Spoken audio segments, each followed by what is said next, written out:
Las opiniones y comentarios expresados en el siguiente espacio son exclusiva potestad de quienes lo emiten. Esta empresa televisora exime su responsabilidad o participación en los mismos.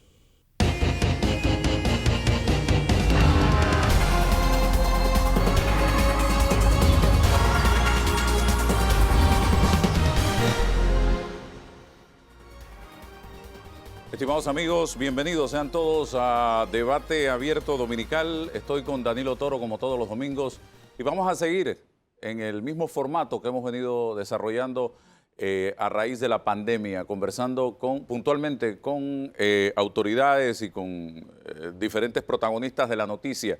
El director regional director de la región metropolitana de salud, Israel Cedeño, está con nosotros en la mañana de hoy para comenzar y vamos a hacer un breve balance de dónde estamos en este momento. Yo, preocupado por la situación y por cómo avanzan los contagios y los muertos en este país donde pareciera que está muriendo una persona por hora a raíz del COVID, mínimo.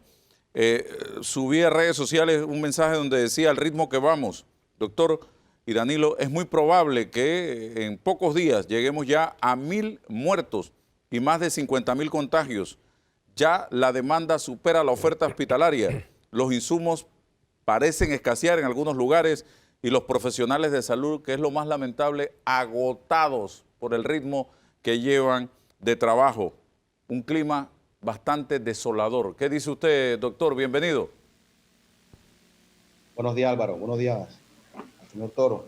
Mira, sí, lamentablemente siguen aumentando los casos. Se siguen dando fallecimientos, pero eso es parte de, eso es, como te lo digo, eso es el reflejo del incumplimiento de algunas normas, de algunos requisitos que el Ministerio de Salud está exigiendo hace mucho tiempo en el tema de autocuidado.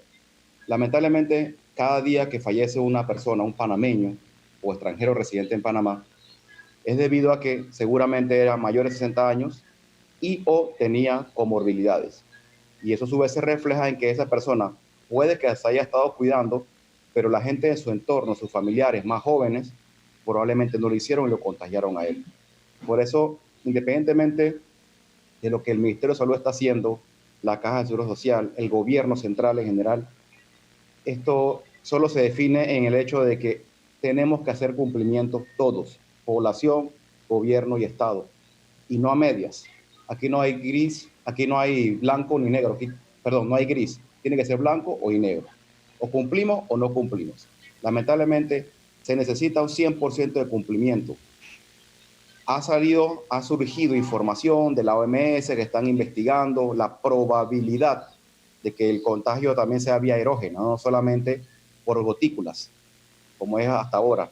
Sin embargo, eso todavía no se ha confirmado, pero igual, se confirme o no, el manejo, la prevención es exactamente la misma: lavado de manos, distanciamiento social, uso de mascarillas.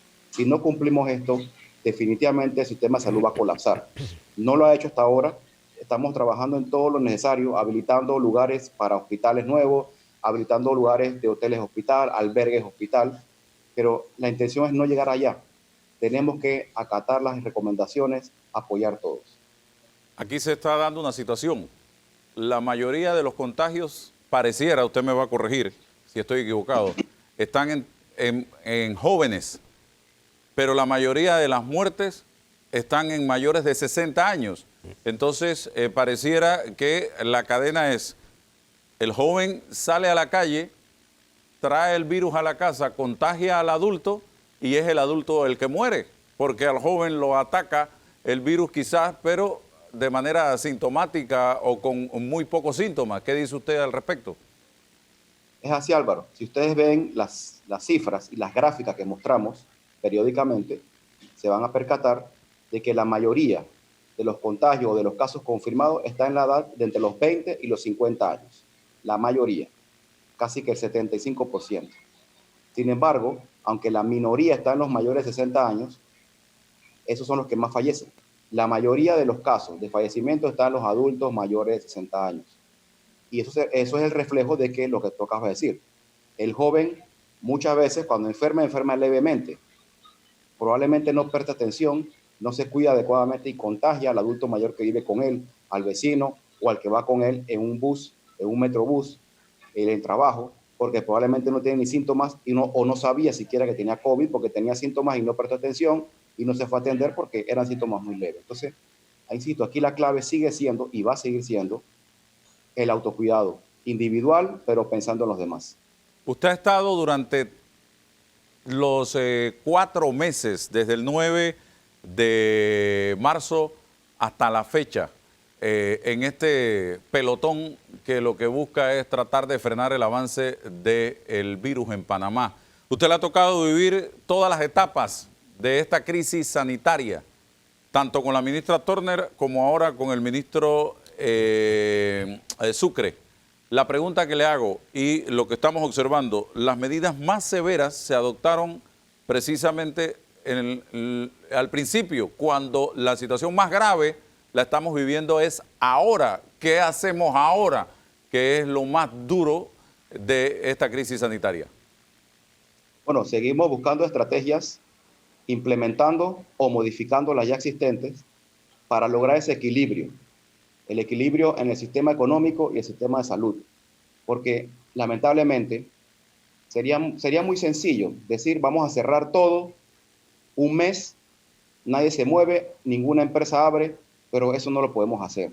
Tenemos que lograr un equilibrio entre el sistema económico y el sistema público de salud, porque si el sistema económico colapsa, seguramente el sistema de salud lo va a hacer, porque se necesita la movilización de dinero. Entonces, tenemos que seguir trabajando.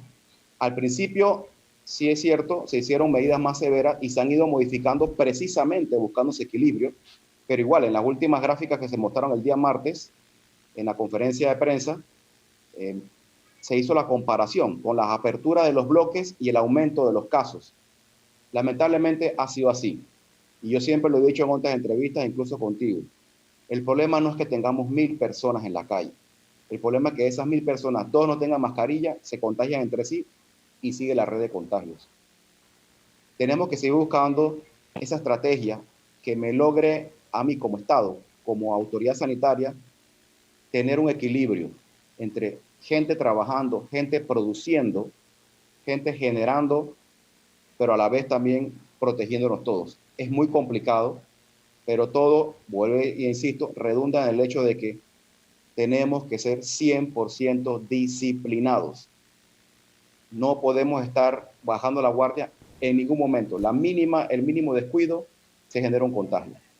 En cuanto a oferta hospitalaria, señor Cedeño, doctor Cedeño, ¿cómo estamos en este momento hablándole claro a los panameños? Porque la gente tiene que saber que los hospitales están recibiendo no solo a los pacientes con COVID, también están recibiendo a una señora que se fracturó la cadera, o a un señor que le dio un infarto, o a una persona que le dio una hemorragia cerebral, o a alguien que tiene cualquier otro padecimiento, vesícula de apuro, de urgencia, en fin.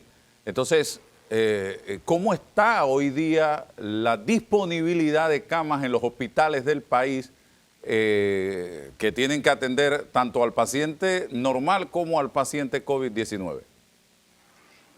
Bueno, te amplío un poquito la pregunta, porque no solamente las camas en los hospitales, sino la red primaria de atención.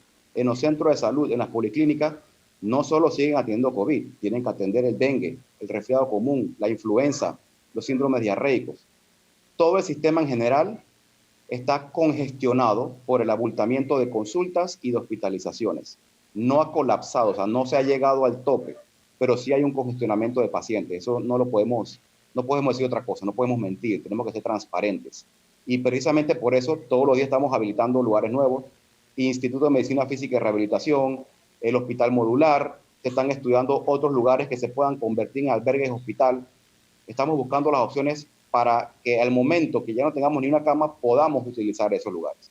En este momento, insisto, sí hay un congestionamiento, porque tú lo dices muy claro, siguen otras patologías afectando a la población panameña, pero tenemos que seguir buscando y tenemos que seguir trabajando principalmente en la red primaria, en la prevención. La respuesta no está en los hospitales, la respuesta está en la red primaria, en la atención primaria, en la prevención y la promoción de la salud. Todos los días que veo el informe del MINSA, y voy con Danilo también, observo, y eso lo ve mucha gente, unidad de cuidados intensivos siempre se mantiene estable, aproximadamente 159, 160, 160 y algo, 150 y algo, 160, pero el número de muertos es de 20, es de 20 y tantos, es de 30, hasta 31.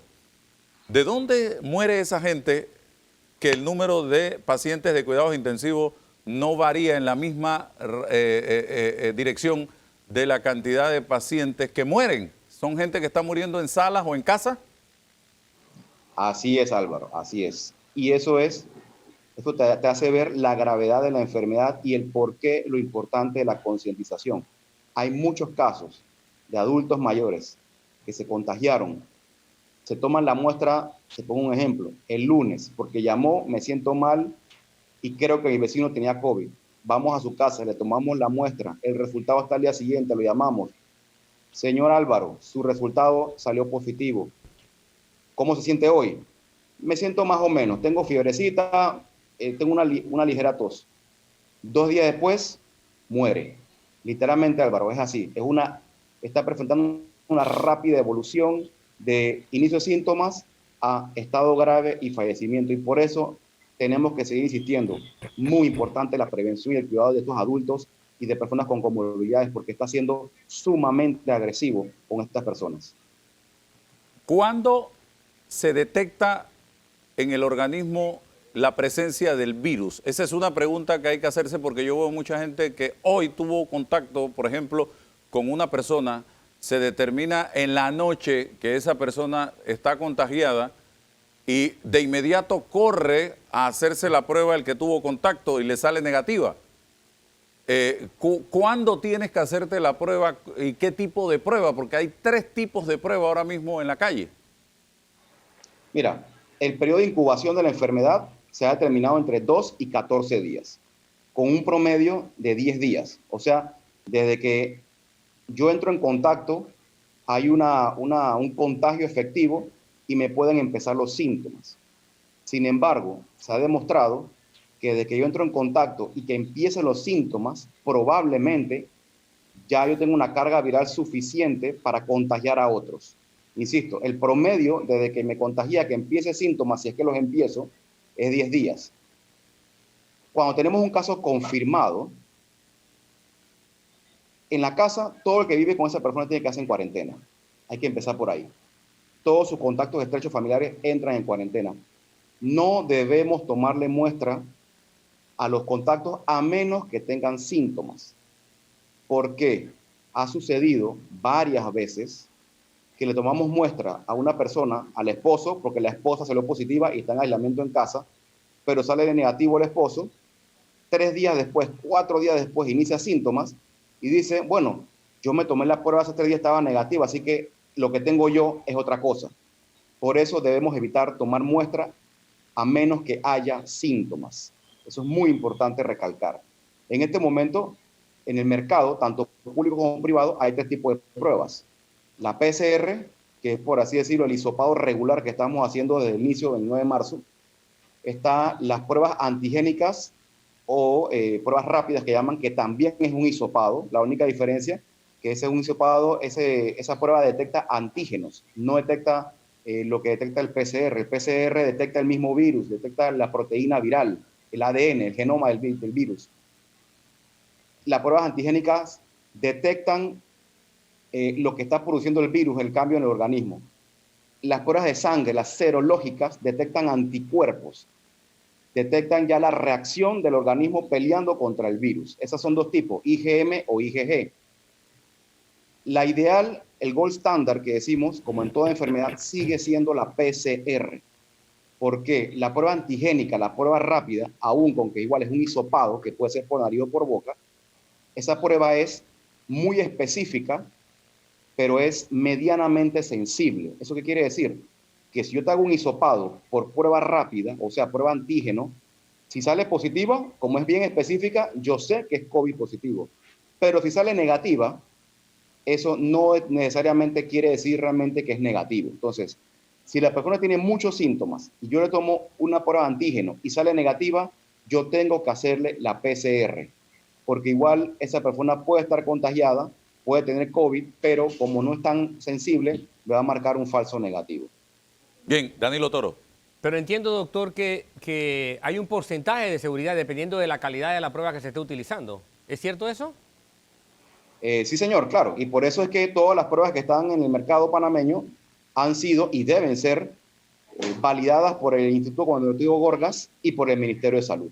Pero en tema ya de calidad por el tipo de producto, por el laboratorio de producción, es una cosa, pero otra cosa es lo que acabo de explicar. El tema de especificidad y sensibilidad que tiene cada tipo de prueba. Las pruebas antígenos, la PCR o la de serología. Bien, bueno, doctor, gracias por su participación aquí, que nos ilustra mucho. Hay un problema de información, ¿qué tan contemporánea puede ser? Porque yo me puse a sacar la cuenta. Los datos que se dan cada día, en realidad no son los datos de ese día. Yo me puse a pensar, ¿y por qué estoy afirmando esto?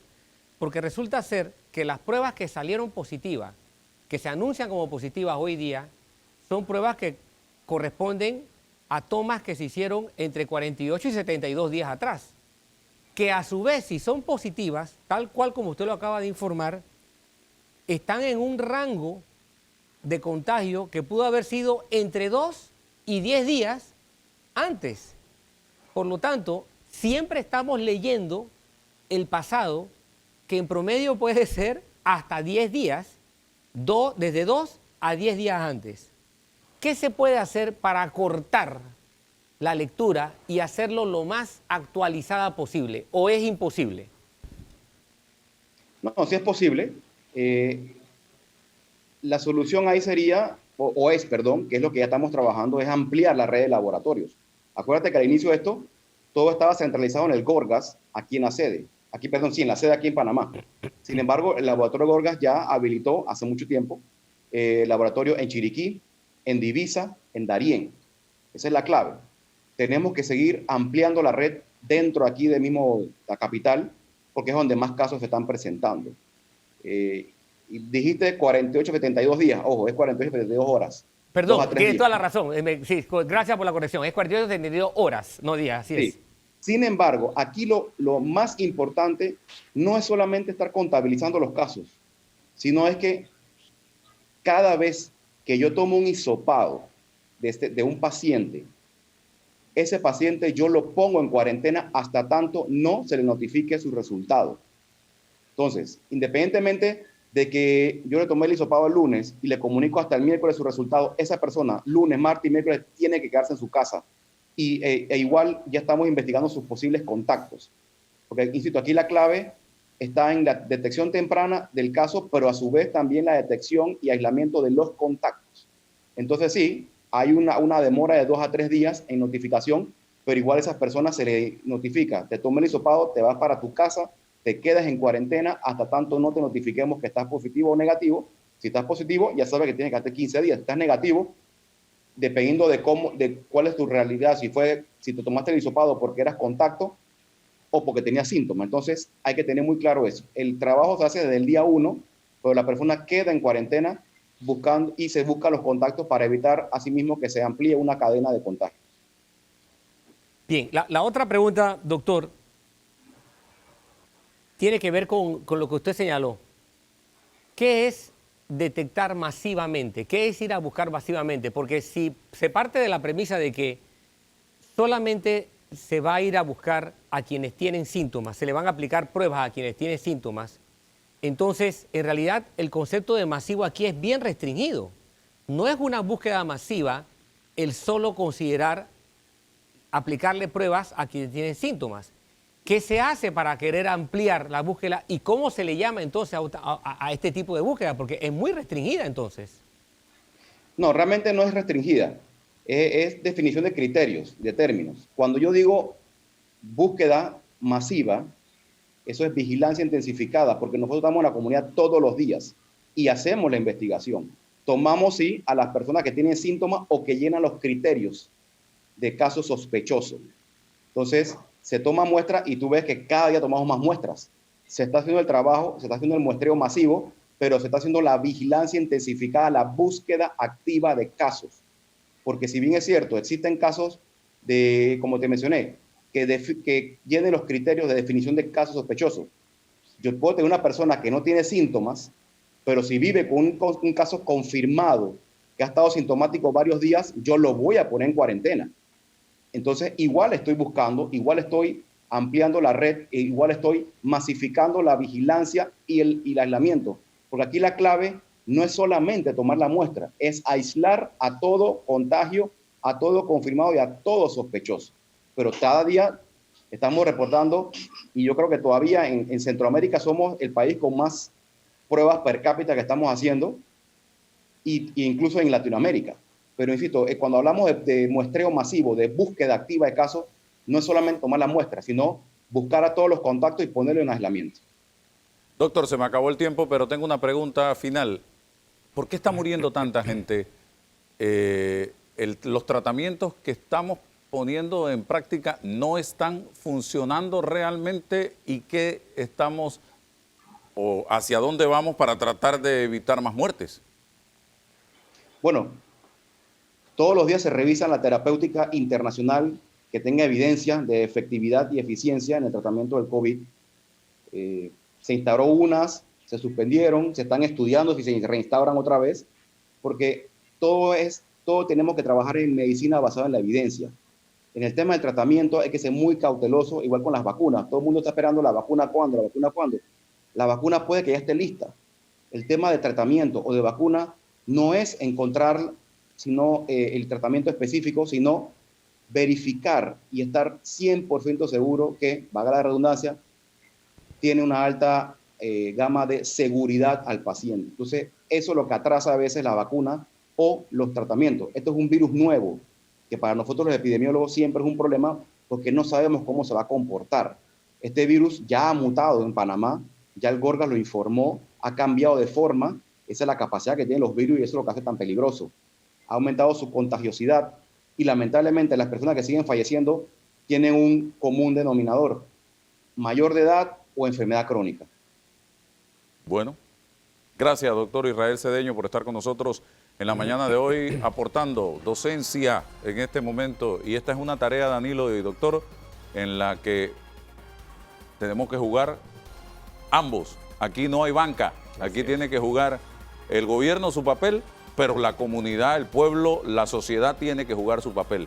Si no, este juego no lo vamos a ganar, porque definitivamente es un equipo, así de sencillo. Y yo siempre digo, o nos unimos o nos hundimos. Así de fácil. Vamos al cambio y regresamos.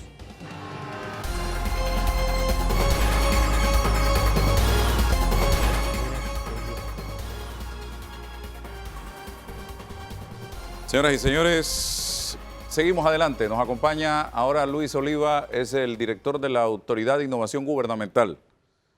Él es la persona que está en este momento al frente de todo lo relacionado, Danilo, con el bono digital, que es la forma como el gobierno nacional le está haciendo frente a la pandemia con este apoyo económico a miles de familias panameñas. Gracias, señor Oliva, por compartir con nosotros en la mañana de hoy. Estamos en julio y se hizo un primer anuncio del pago para sectores de Panamá, Metro de Panamá, provincia de Panamá y Panamá Oeste y Colón, creo que fue.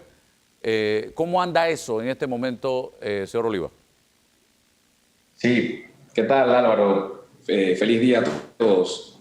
Mira, nosotros esta semana liberamos lo que fue Arraiján, la parte de Panamá Oeste, Colón, se liberó San Miguelito también y se liberaron los contratos suspendidos, que eran los que ya había vencido el término de 30 días, tal cual se había comprometido el señor presidente. Ok, ¿cuántos millones de dólares se han entregado hasta el momento en concepto de bono digital? Sí, mira, nosotros ya la cifra está por encima de los 100 millones de dólares en Vale Digital desde el inicio del piloto que se hizo el 8 de abril. A partir de julio, tal cual mencionó el señor presidente, se aumentó esta cifra a 100 balboas por persona, teniendo en cuenta de que previo a julio era de $80. Ok, ¿cómo se está seleccionando a las personas que se le entrega este bono digital? ¿Cuál es el perfil del beneficiario.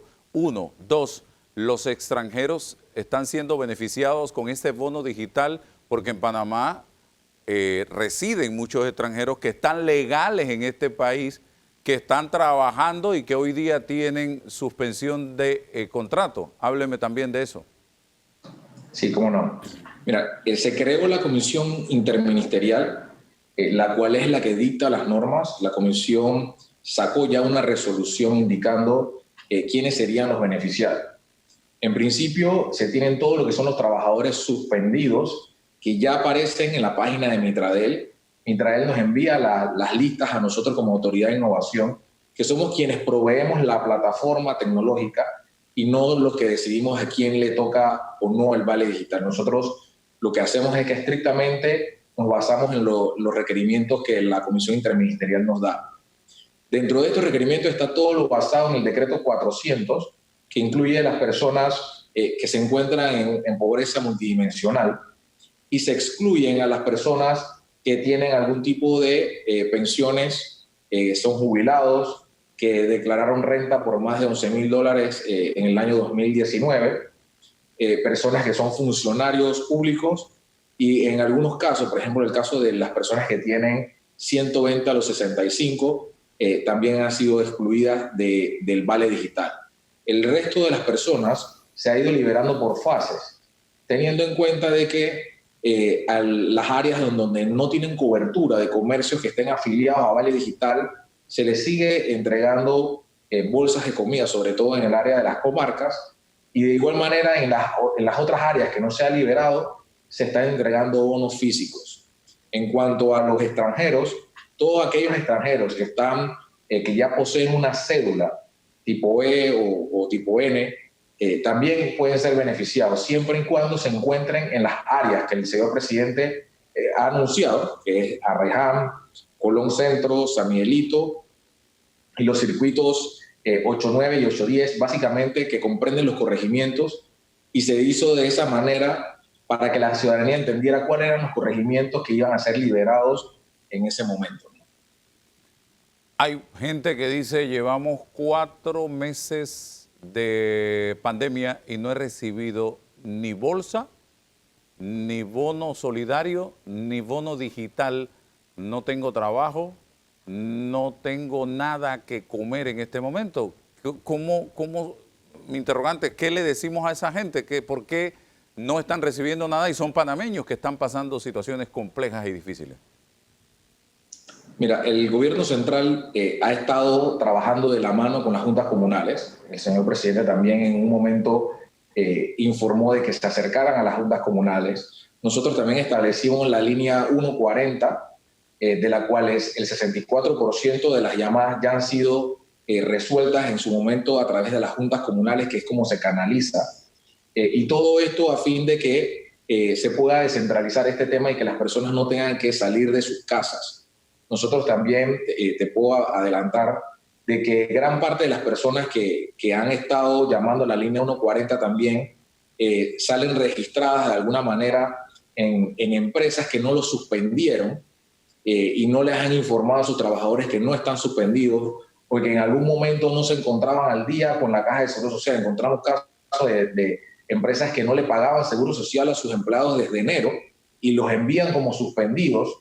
Entonces nosotros no tenemos esa data de parte de la Caja de Seguro Social porque ni siquiera estaban reportando a los trabajadores. Así que es importante también de que se acerquen a las empresas y les exijan también de que realmente les den fe de que han hecho el trámite de suspensión correctamente con Mitradel. ¿Y el que era independiente, qué pasa con él? Mira, con los independientes, el tema de los criterios de exclusión ha llegado a gran cantidad de independientes. Hay algunos independientes que en efecto han tenido una renta de más de 11,000 el año pasado y quizás ya se han ido consumiendo sus ahorros. Es una situación que se ha estado analizando en la Comisión Interministerial porque sabemos que esto ha sido evolutivo y es muy dinámico y se encuentran analizando diferentes alternativas que vamos a poder anunciar en los próximos días. Ok, también he recibido denuncias concretas de amigos, no de personas que no conozco, que han estado en filas de supermercados y se les ha acercado personas a venderles el bono digital. ¿Y cómo lo hacen? Señor, disculpe, necesito el efectivo, yo tengo en mi cédula acreditado el bono digital, yo puedo pagar esa parte de sus víveres y usted me da el dinero. Y eso lo he recibido como denuncia constante en varios días consecutivos de personas conocidas. ¿Ustedes qué van a hacer con este tema? Mira, nosotros hemos estado realizando operativos con la Fuerza de Tarea Conjunta y hemos estado informándole de esta situación a los supermercados, por lo cual ustedes ven que tienen una certificación, cada uno de los supermercados que está dentro de la red de Vale Digital, y le hemos estado diciendo de que pueden ser suspendidos, tanto las sucursales como la cadena completa, en el caso tal que se encuentre esta situación. Nosotros también estamos creando una oficina que se va a encargar de la inspección y supervisión dentro de los supermercados.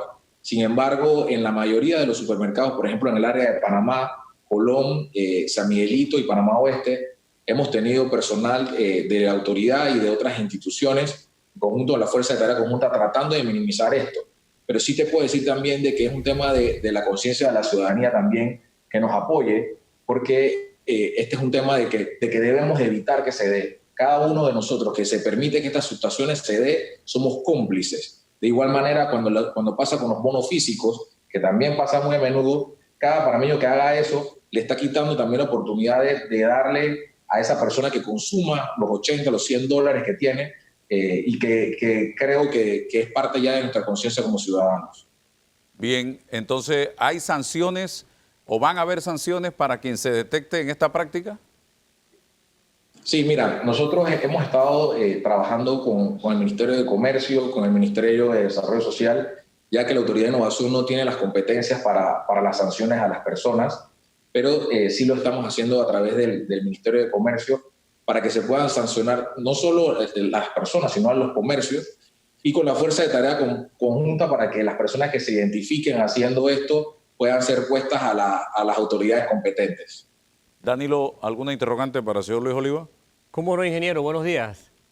Buenos días. Ingeniero, he escuchado y en conclusión puedo sacar que básicamente entonces el bono o vale digital es un instrumento que está orientado a gente que tenía trabajo y que está impactada por la suspensión del trabajo, de alguna forma está impactada, y dado que están en algún registro comprobable por ustedes, reciben entonces este beneficio. ¿Por qué no se puede implementar un sistema parecido al 125 a los 60 para quienes ya eran por cuenta propia o por quienes están en situación de que son extranjeros o por quienes pues no están registrados como trabajadores para que puedan recibir los beneficios?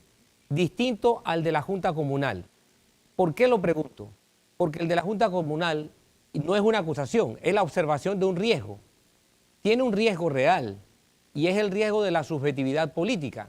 Las juntas comunales en nuestros países han sido desafortunadamente desviadas a ser estructuras políticas que responden al resultado electoral. ¿Qué hace entonces alguien que la preside con mucha facilidad? Puede partir del prejuicio de beneficiar a su cuota electoral, a su mercado electoral, y esa tentación va a ser muy difícil de quitársela de enfrente. ¿Por qué no recurrir a una institución como el MIDES, que ya tiene experiencia con tantos beneficios que distribuye en el país? Sí, mira, eso es parte de las alternativas que la Comisión Interministerial está manejando. Como te dije, nosotros ni siquiera como Autoridad de Innovación pertenecemos a esa Comisión Interministerial. Somos realmente la plataforma.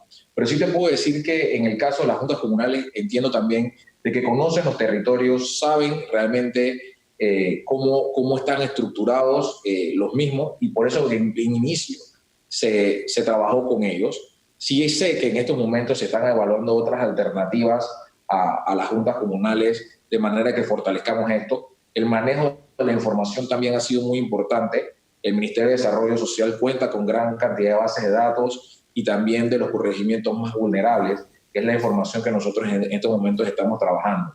Pero sí te digo de que es algo que sé que en los próximos días se va a ir evaluando y liberando el vale digital.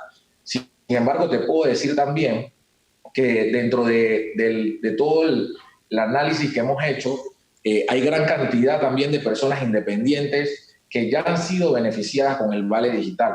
Nosotros, estas personas informales que sabemos que no están en ninguna base de datos de la Caja de Seguro Social ni tampoco están en DGI, cuando nosotros listamos, nos dio 1.6 millones de personas que encontramos en esta situación, de las cuales ya hoy en día gran cantidad de ellos ya han recibido el vale digital. Te puedo estar diciendo que aproximadamente más, rondando la cifra de 400.000 personas que son independientes, de esos 1.6 ya han recibido el vale digital. O sea que sí hemos estado trabajando y sobre todo en las zonas que nosotros ya liberamos. Te aseguro que en el momento que se amplíen los corregimientos, esta mayor cantidad de personas se va a ir atendiendo. Yo quiero hacerle una pregunta, Danilo tiene, me imagino otra, antes que se me vaya, se registra en los medios de comunicación que a una dama se le multó con $50.000 por incumplir disposiciones sanitarias. Una mujer embarazada quien no se quedó en casa hasta que salieran los resultados de una prueba de reacción en cadena de polimersa, por sus siglas en inglés, para coronavirus, PCR. El director encargado de la Dirección Provincial de Salud de Panamá Oeste, Kevin Cedeño, explicó que la mujer fue captada cuando se acercó a pagar las compras que había realizado con el vale digital en un supermercado de Arraiján. Ahora la información se encuentra entrelazada entre las diferentes plataformas. Cedeño explicó que la mujer fue retirada por agentes de la policía y verificada en la plataforma Paco para posteriormente colocarla en un lugar seguro hasta que llegaran los funcionarios de salud para su verificación. La pregunta que yo le hago, esa señora no va a poder pagar una multa de $50.000 ni aunque que muera, vuelva a vivir, vuelva a morir y vuelva a vivir. O sea, no tiene plata para comprar comida que depende del bono digital y le vamos a poner una multa de $50.000. Explíqueme eso, don Luis. Sí, mira, estas son disposiciones que en su momento el Ministerio de Salud puso dentro de todas las resoluciones que ha sacado.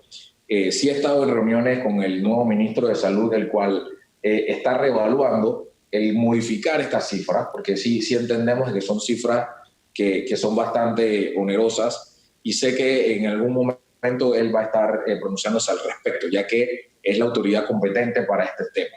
Lo que sí quisiera, aprovechando la coyuntura que me brindas, es informar a la ciudadanía que necesitamos que cooperen también. Nosotros, esta persona salía en el sistema de Panamá Oeste del Ministerio de Salud, que había sido notificada el 1 de julio de que era positivo en coronavirus, porque el sistema realmente las incluye es cuando ya fueron notificadas. Bien, Danilo. Sí. Ingeniero, la estructura familiar panameña ha ido cambiando. La tasa de natalidad viene bajando, pero la estructura familiar implica que tenemos familias que pueden estar compuestas por unas 3 personas, 4 personas en promedio. Cambia mucho dependiendo si hay gente en la comarca, por ejemplo, que es donde están las familias más numerosas, o de cierto nivel socioeconómico con respecto al área urbana. ¿Toman ustedes algún tipo de variable para considerar la dotación de estas ayudas económicas, la estructura familiar, o eso es únicamente una ayuda familiar para una persona, no importa si esa persona viva sola o esté en familia o tenga 3 dependientes o tenga 5 dependientes? Sí, mira, la respuesta a esta pregunta que me haces es por el cual se inició trabajando con las juntas comunales para el tema de ir casa a casa. Nosotros firmamos un acuerdo con el Tribunal Electoral en el cual el tribunal no nos comparte la información de cómo está compuesto el núcleo familiar, sobre todo por la privacidad de datos de las familias, de las personas, y hay una ley en cuanto a eso. Así que de manera automatizada no lo podíamos realizar, y es uno de los motivos por los cuales también se ha manejado de esa manera. Cuando se llega a la casa, muchas veces las familias dicen, no, aquí viven 2, 3 familias, y entonces como el bono es por familia, entonces se les habilita cada uno de esos y se les hace firmar. Pero del lado nuestro de Vale Digital, no lo podemos realizar de esa manera porque no manejamos la información. Ok, para el interior del país, provincias centrales, Chiriquí, el área de Bocas del Toro, ¿hay algún calendario en este momento de entrega? Sí, mira, los calendarios de entrega, sobre todo de bonos físicos, se tienen, eso lo maneja la Secretaría de Seguimiento. De parte nuestra, en cuanto al vale digital, nosotros sí tenemos una programación que vamos a estar liberando en los próximos días acerca de qué otras comunidades se van a ir añadiendo al vale digital, y sobre todo porque hemos estado aumentando la cantidad de comercios en las diferentes áreas. Quizás los comercios que tenían la capacidad en sistemas estaban centralizados en la provincia de Panamá, Panamá Oeste y Colón, pero ahora a medida de que se han ido aumentando otros comercios que no son los tradicionales, que normalmente se mantienen en las provincias centrales, ya añadido, podríamos entonces liberar alguna carga para allá, y es la situación que se está evaluando. Bien, ¿algún mensaje puntual a la población en cuanto a el bono digital y qué insumos puede adquirir la población con este bono digital, o es abierto? Mira, el vale digital está concebido para 3 tipos de insumos. Todo lo que son insumos de limpieza, medicamentos y víveres y alimentos. Lo que les exhortamos a la ciudadanía es que hagan buen uso del mismo. No tienen que gastárselo todo de una vez. El vale digital te permite gastar a medida de que se van dando tus necesidades, y lo puedes comprar en cualquier comercio, llámese farmacia, cualquiera que esté certificado por parte de la IG para el uso de vale digital, tenga la plena confianza. Y también les pedimos de que al menos hagan una transacción durante los 30 días que se les entregó el vale digital, a fin de que no se les suspenda. Y también queremos decirle que las personas que tienen el vale digital, que no necesitan el uso del mismo, no lo utilicen, y entenderemos que en 30 días se les suspende y a los 90 días se les va a deshabilitar para poder entonces asignarle esta capacidad de compra a otros panameños. Sí, porque cabe aquí una pregunta. Yo conozco jóvenes de 20 años que les ha salido, que están en la universidad y les ha salido el bono digital. Y conozco de gente en el extranjero que tienen tiempo que no viven en Panamá, que también les han salido en su cédula el bono digital. ¿Eso por qué? Sí, mira, y casualmente respondo parte de la pregunta que nos habían hecho anteriormente. El algoritmo que nosotros utilizamos, que revisa las bases de datos, identifica a una persona del extranjero que no se reportó, porque las que reportaron que habían salido o que en algún momento habían votado en el extranjero, nosotros las sacamos del sistema. Pero es que aquellas personas que se fueron del país y en ningún momento lo han reportado, para nosotros nos sale como una persona vulnerable, porque no está reportando ingresos en la DGI, no está en la caja de Seguro Social y no tiene ningún tipo de ingresos que nosotros podamos identificar, y la consideramos vulnerable. Pero teniendo la frontera cerrada, el aeropuerto cerrado, creemos de que no representa un riesgo para el proyecto. Bueno, le agradezco al señor Luis Oliva por estar con nosotros en el día de hoy, director de la Autoridad de Innovación Gubernamental, haciendo docencia sobre este tema que le interesa muchísimo al pueblo panameño. Gracias.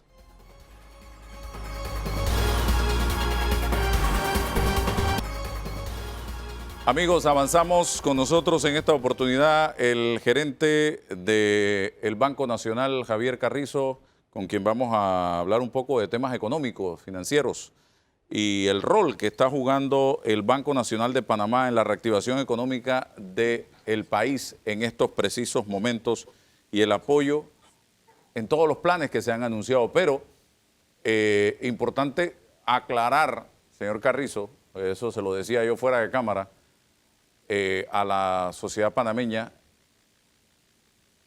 el tema de los millones y millones y millones de dólares de que tanto se habla, porque hay gente que cree que todo ese dinero que está entrando al país o que se está anunciando por parte del gobierno en concepto de ayuda financiera de organismos internacionales está ahí en la caja fuerte ya del Banco Nacional, o incluso hay gente que dice se lo robaron. Hábleme de eso, señor Carrizo. Gracias, buenos días, Álvaro. Yo creo que el ministro Héctor Alexander ha explicado en innumerables ocasiones el uso de los fondos. Nosotros somos el custodio en Banco Nacional de los fondos del Estado. Hay un presupuesto que apoyar. Estamos viviendo en un momento de una caída en la recaudación de impuestos, de ingresos. La única manera, si no tienes ingresos por impuestos, es aumentar la deuda. Afortunadamente, Panamá, por lo serio que se ha manejado su finanza, goza de una calificación de riesgo que le permite captar fondos en el exterior. Y esos fondos han sido utilizados y cada centavo ha sido identificado. Recuerden que los primeros 2.000 millones que se fueron a buscar, empezando el gobierno del presidente Cortizo, 2.000 millones que estuvimos en Nueva York a mitad de julio. De ahí habían prácticamente 1.700 millones para pago de cuentas atrasadas no registradas en los libros de proveedores. Se cancelaron deudas a bancos por 450 millones aproximadamente. Se cancelaron las deudas que tenía con la Caja de Seguro Social. Se pusieron en orden las finanzas. Hay un presupuesto que apoyar. El Estado está haciendo un esfuerzo extraordinario. El tema del vale solidario no es gratis, eso hay que financiarlo. Nosotros casualmente hicimos un producto de alivio financiero para acelerar el pago del vale solidario a todas las cadenas de supermercados que se sumaron a apoyar al Estado en este esfuerzo. En un esfuerzo de emergencia, desesperado. Como dice nuestro amigo René Quevedo, el COVID vino sin manual de instrucciones. Creo que la AIG hizo un excelente trabajo, fantástico trabajo a copiar por muchos países de América Latina con el uso de la cédula para vales solidarios. Pero esas cosas hay que pagarlas. Nosotros, la semana en curso, empezaron los primeros pagos ya, una vez que se estructuró el proceso de 30 millones de dólares para los vales que ya se han utilizado, que entiendo que son arriba de 100 millones. Y eso sigue y es continuo. Y para eso son los dineros. Hay que financiar los insumos médicos, hay que financiar los hospitales. Seguimos aumentando los gastos por esta terrible pandemia. El dinero es para eso. Y está en muy buenas manos. Sí, don Javier. Y este jueves salió información del Ministerio de Economía y Finanzas que señala que hasta julio del 2020 los ingresos corrientes del gobierno cayeron en 1.384.6 millones respecto a lo presupuestado y 1.154 millones con relación al 2019. O sea, para los que no manejan estas grandes cifras de millones y millones, eso simple y sencillamente significa que usted en su casa hasta junio de este año ha dejado de percibir ingresos muy significativos que usted en su mente al comenzar el año los tenía presupuestados. Y eso significa que usted está pasando por una situación económica difícil en casa, por ejemplo. Para ponerles un ejemplo, señor Carrizo, usted que maneja el término financiero. No es, sí, y el gobierno no es una excepción. En la caída de los ingresos, como dije anteriormente, era inevitable en vista que han cerrado tantos negocios por esta terrible pandemia que generaban impuestos, que generaban 7%, que pagan impuestos sobre la renta. Inclusive aportan los aportes al Seguro Social, que son temas que después, si quieres, hablamos.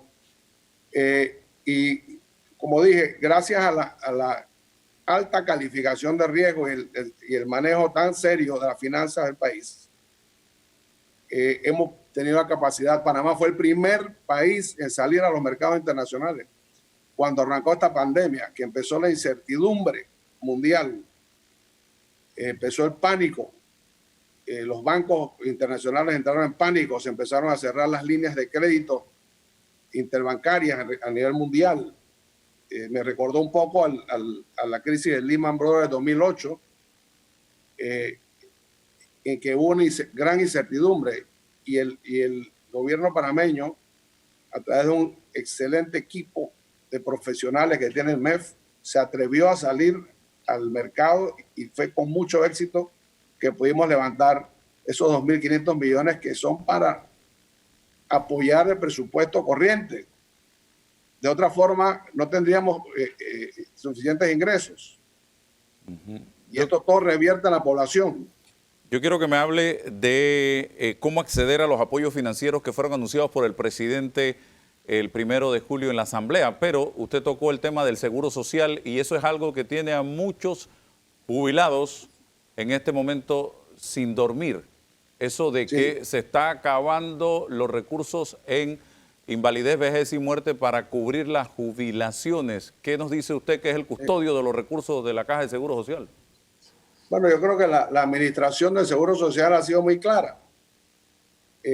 Ya sabíamos, Álvaro, de hace muchos años, que el fondo de invalidez, vejez y muerte se iba a ir agotando.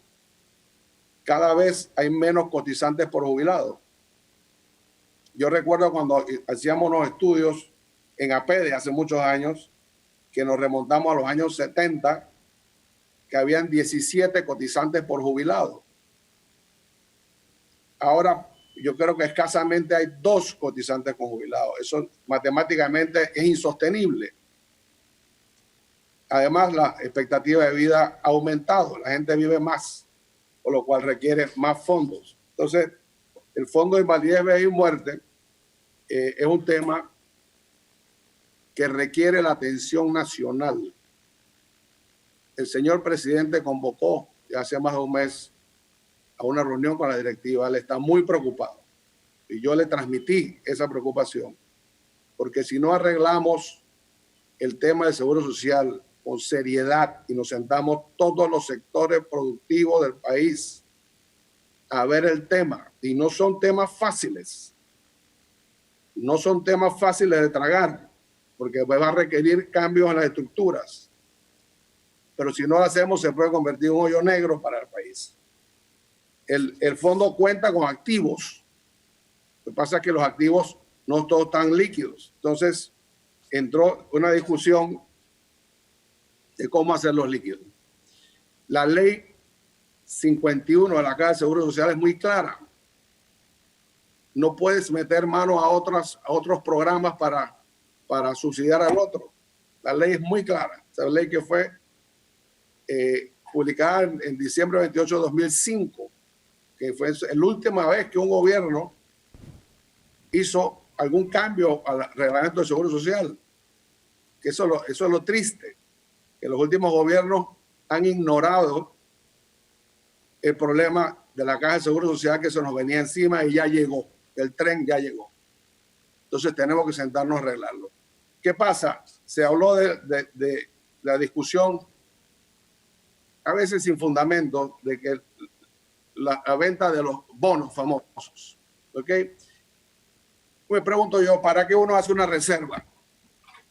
Usted, como ciudadano, como ahorrista, va a un banco a abrir una cuenta de ahorros para cuando tenga una necesidad, educar un hijo, una emergencia médica, etcétera. Bueno, las reservas del fondo de la Caja de Seguro Social es para cumplir con los pagos a los jubilados.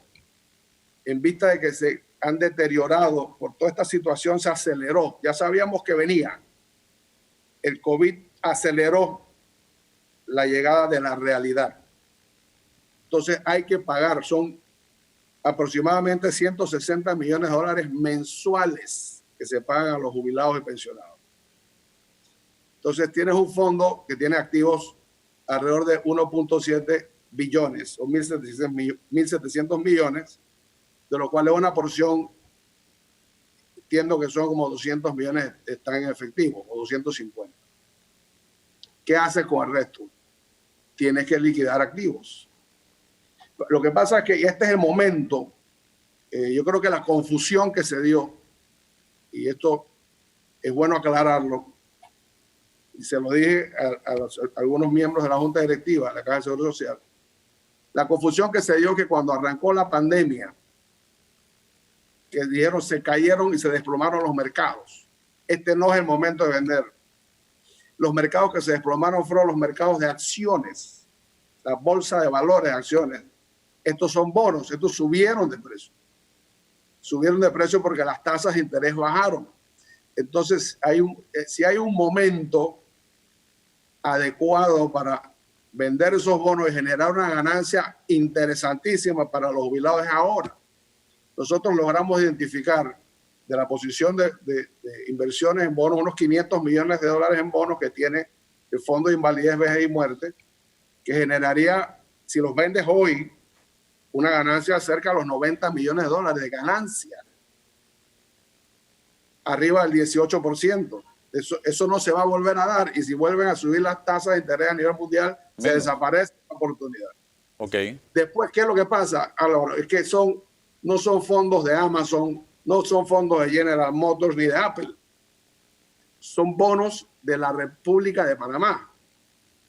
Entonces, esos son los bonos que están en manos de otras instituciones en el exterior, y por eso nosotros sugeríamos, esa decisión es solamente la Junta Directiva de la Caja de Seguro Social.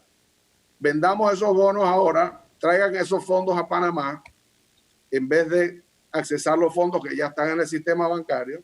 Esos bonos están en manos de terceros, instituciones, compañías de seguro, etcétera. Y son fondos nuevos que entran a Panamá. Cuando se recuperan los flujos de la caja, una vez hagamos los cambios estructurales, el Estado siempre puede volver a emitirle bonos a la Caja de Seguro Social al plazo que lo requieran. Bueno. Entonces, esa es una sugerencia. La decisión final la toma la Junta Directiva de la Caja de Seguro Social. Sí, brevemente, el proceso para que puedan acceder a apoyo financiero las personas. Bueno, mira, Álvaro, estamos en 3 frentes diferentes a la vez. Lo que abunda en el Estado y en Banco Nacional igual es el sentido de urgencia.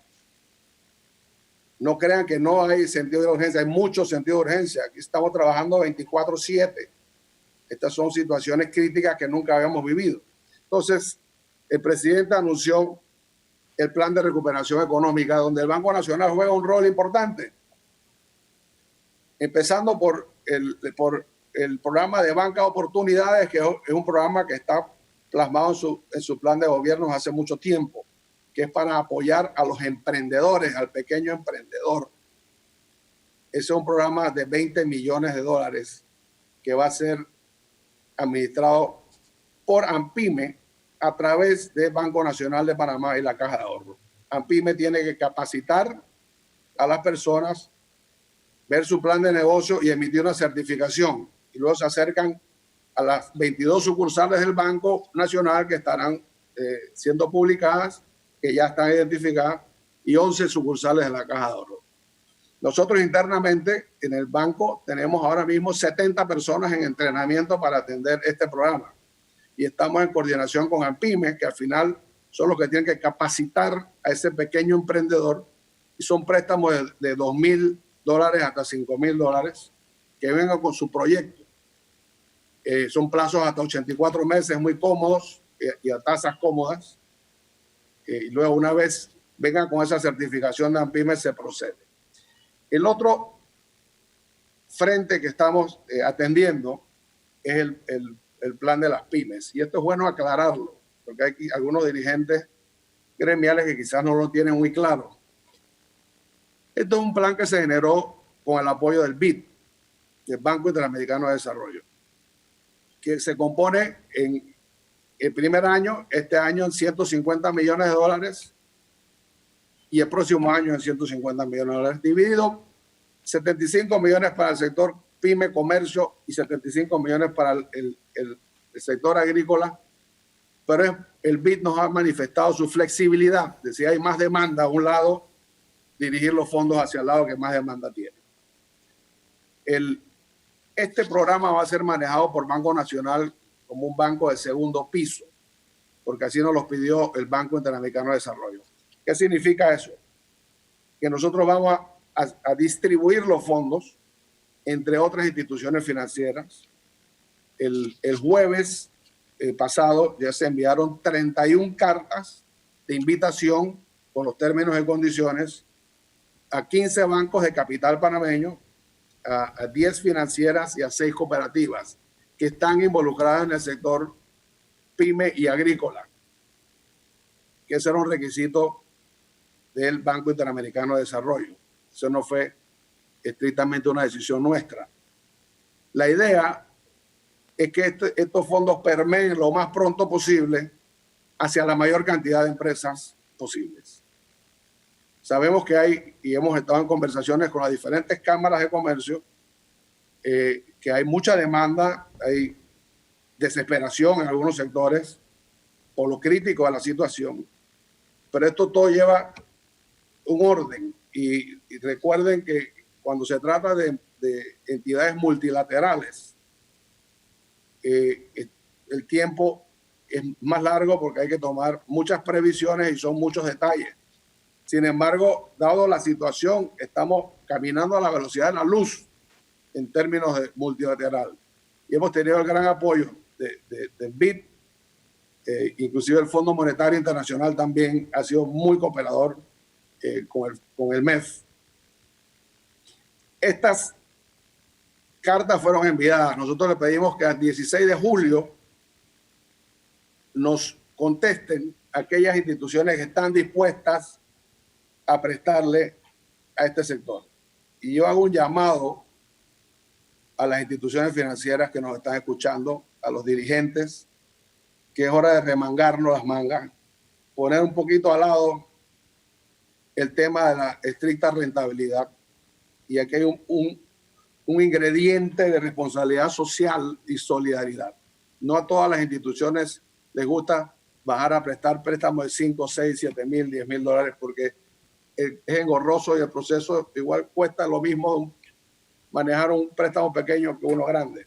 Pero necesitamos el concurso de todos para que estos fondos lleguen a la mayor cantidad de empresas posible. Pregunta.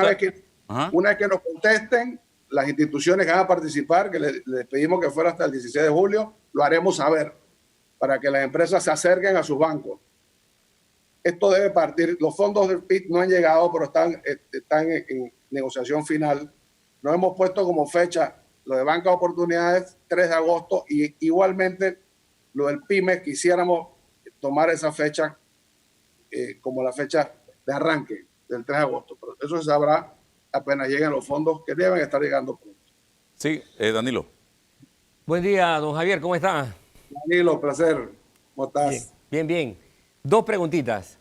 Sí. Yo utilizo como indicador para el ámbito social 2 señales que los bancos presentan con regularidad. A ver en qué medida me podría usted contestar estas 2 preguntitas. Sí. En cuanto a los pasivos del banco, ¿cómo se han comportado los ahorros? Los ahorros tanto de la parte de consumo como, sobre todo la parte de consumo, ¿no? El ahorro de la gente. ¿Han bajado, se han comportado, se han mantenido igual, intactos o han subido? Eso es uno. Y lo otro, ya usted lo comenzó a tocar con la última respuesta que le dio Álvaro, pero sí quisiera que me pudiera dibujar lo más claramente posible en la parte ya de activos, cómo se ha estado comportando la demanda de créditos. O sea, si ya ustedes tienen señales claras de cuál es el comportamiento nacional en cuanto al crédito disponible, la disponibilidad, lo que la banca está enfrentando en materia de crédito. Bueno, hay varias preguntas al mismo tiempo y te las contesto en orden. Los ahorros, curiosamente, en el mes de mayo hubo una leve subida. Todavía recuerda que mucha gente estaba recibiendo las liquidaciones, las prestaciones, etcétera, etcétera, y con el comercio cerrado no hay dónde gastarlo. Yo creo que la gente estaba priorizando sus ahorros para lo básico, la comida, el techo, inclusive los servicios de electricidad y telefonía fueron pospuestos los pagos. Entonces, hubo una leve subida, pero eso obviamente va a empezar a bajar en la medida que la gente se vaya comiendo sus ahorros. No preveemos que haya una variación demasiado dramática ahí. La gente cuida sus ahorros y trata de usarlos con seriedad. Los préstamos,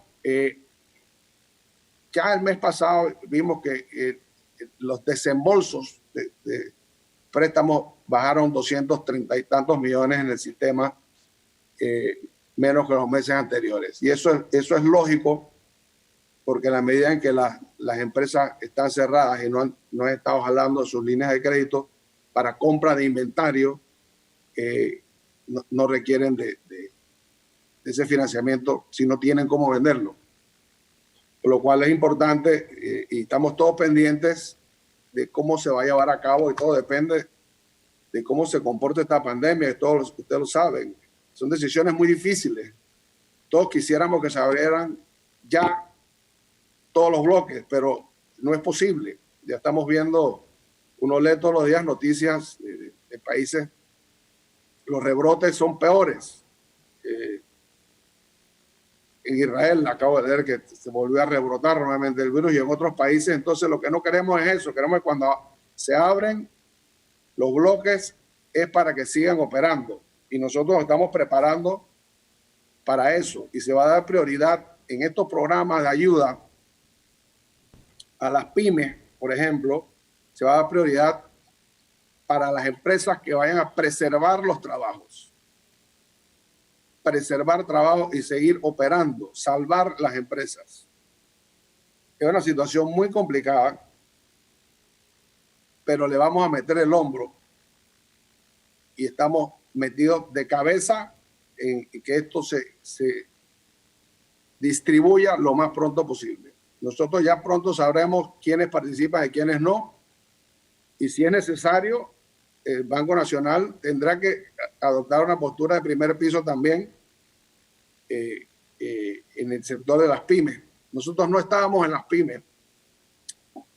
Nuestro hermano Caja de Ahorros, te puedo decir, Danilo, que es el primer banco que ya está confirmado participar en este programa.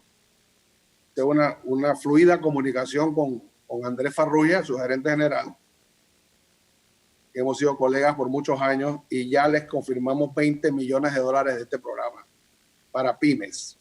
Así que ese te puedo decir como primicia que es la primera institución confirmada. Bueno, le agradezco al gerente general del Banco Nacional de Panamá por haber tenido la gentileza de compartir con nosotros en el día de hoy aquí en Debate Abierto Dominical, hablando de temas sumamente importantes ante la situación que vive el país y el mundo en estos momentos. Vamos a la pausa.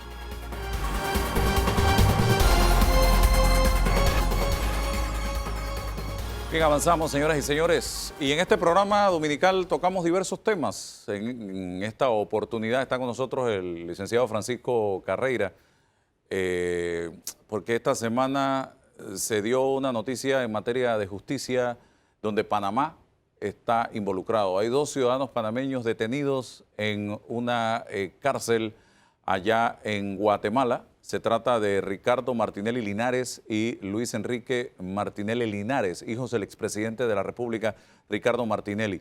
Se ha hecho una serie de conjeturas en relación con esta detención.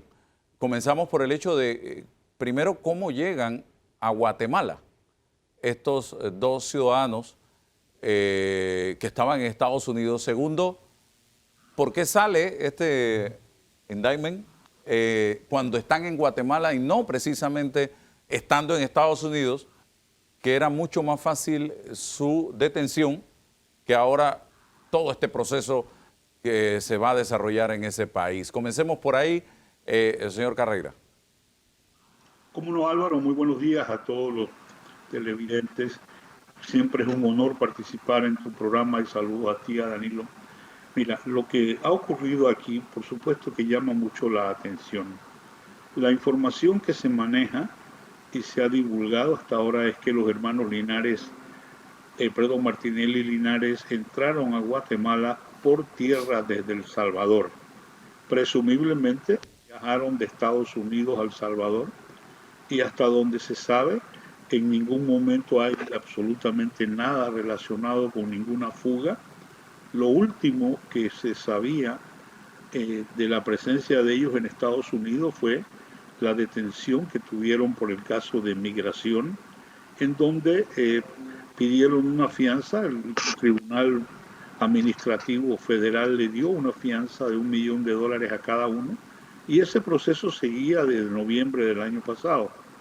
En ninguna forma se ha indicado que el mismo ha terminado, aunque es perfectamente posible que haya terminado por una renuncia a la permanencia en Estados Unidos, aceptar que ellos estaban allá violando la ley o que hayan sido encontrados responsables por ese tema de migración. Cuando entran a Guatemala, que es el día 30 de junio, están allá hasta el día 3 de julio, y según las autoridades guatemaltecas, el 3 de julio es cuando se recibe esta petición de detención para propósitos de extradición. En ninguna forma Estados Unidos ha presentado todo el proceso de extradición aún. No, lo que ha ocurrido aquí es la otra forma de pedir extradición, y si recordamos el caso del presidente Martinelli, Panamá presentó toda la documentación traducida y con todas las pruebas al Departamento de Estado, y eventualmente eso produjo la extradición del presidente Martinelli. En el caso de ahora es simplemente una petición: deténme estas personas porque yo voy a pedir la extradición.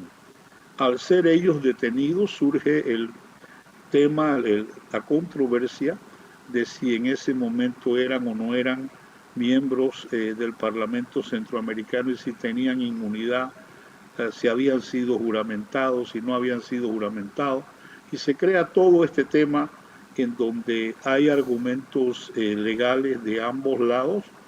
Sus abogados pues alegan de que si el principal fue juramentado, esto es suficiente para el caso de los hermanos Martinelli, y sin embargo el Tribunal de Justicia que oyó la primera presentación de ellos, la presentación inicial, ordenó pues que ellos fueran detenidos de manera preventiva. Con posterioridad a esto, el tema del indictment sí llama mucho la atención, porque eso no es algo que se investiga, tú sabes, de una semana para otra. Esto tiene tiempo de estarse investigando de acuerdo a la declaración del policía, del miembro del grupo investigativo del FBI que ha seguido este caso. Y este caso nosotros tenemos que tener la memoria de que cuando Odebrecht se declaró culpable en Estados Unidos en un tribunal federal, curiosamente entre los puntos específicamente mencionados de la conducta criminal de esta empresa fue el hecho de que ellos habían distribuido en un periodo específico en el año 2014 en Panamá $54 millones a través de dos personas allegadas a altas figuras del gobierno.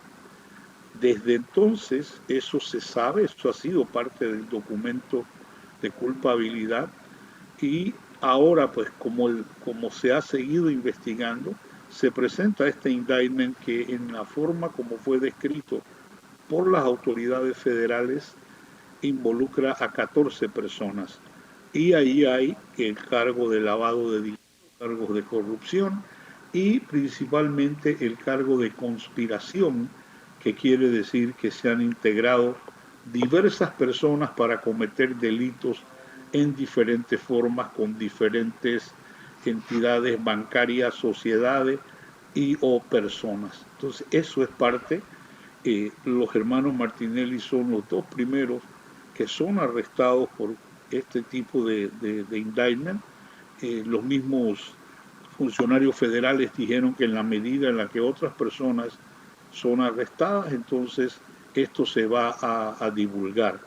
Y hoy pues la controversia básica que hay es el punto de si las autoridades guatemaltecas van a considerar de manera preliminar alguna petición relacionada con inmunidad. Por un lado, ya han establecido que Estados Unidos tiene entre 40 y 90 días para presentar todo el tema de extradición, toda la petición traducida al español, las pruebas, todo lo que hay que presentar para que el tribunal en Guatemala considere hacer pues la revisión de si procede o no la extradición. Licenciado Carreira, los hermanos Martinelli tuvieron que haber salido por algún puerto, por aire, tierra o mar, ¿cierto?